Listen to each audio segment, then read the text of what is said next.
ده موبايلك صح؟ هاخد الموبايل اهو، بس الموبايل اهو شايفينه بكام في المية؟ 84 صح؟ امسك الموبايل كده. بص انا هعمل ايه هنا؟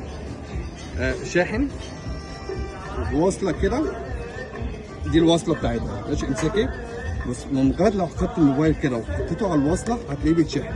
ايه ده؟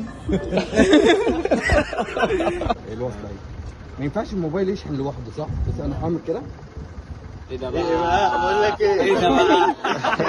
مش عامل بجد. بس كده. بص ركزي بقى كام في المية؟ 84 صح؟ بص 84 بس مجرد ما اطلع من هنا. ماشي. بص تاني كام في المية؟ بقى 85%. ايه ده؟ بص تاني، بص حط تاني بس الموبايل تاني على الشاحن هتلاقيه بيشحن. سمع صوت الشحن؟ سمع صوت. يلا تاني بس اهو بقى بيشحن بجد. بص اللعبه ما خلصتش، فكر كده اللعبه خلصت بقى بتشحن صح؟ بص انا هشيله من على الشاحن دلوقتي. 1 2 3 افتح ايدك.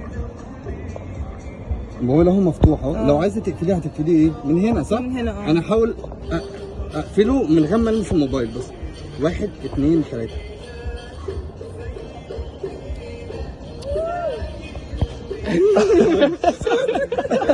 بس يا عم اخوك يا عم برافو حبيبي.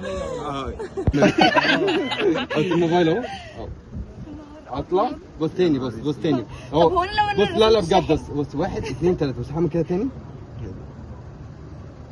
85. بس هي لا اللعبه لسه في حاجه. لا دي كهرباء زياده. لو شلت كهرباء زياده والله. بص 85% صح؟ بس هشيل الموبايل. افتح ايدك. لو عايز تقفل الموبايل ده هتقفله ازاي؟ من هنا. انا هحاول اقفله من غير ما المس الموبايل. بس ركزوا. 1 2 3 بيترفع.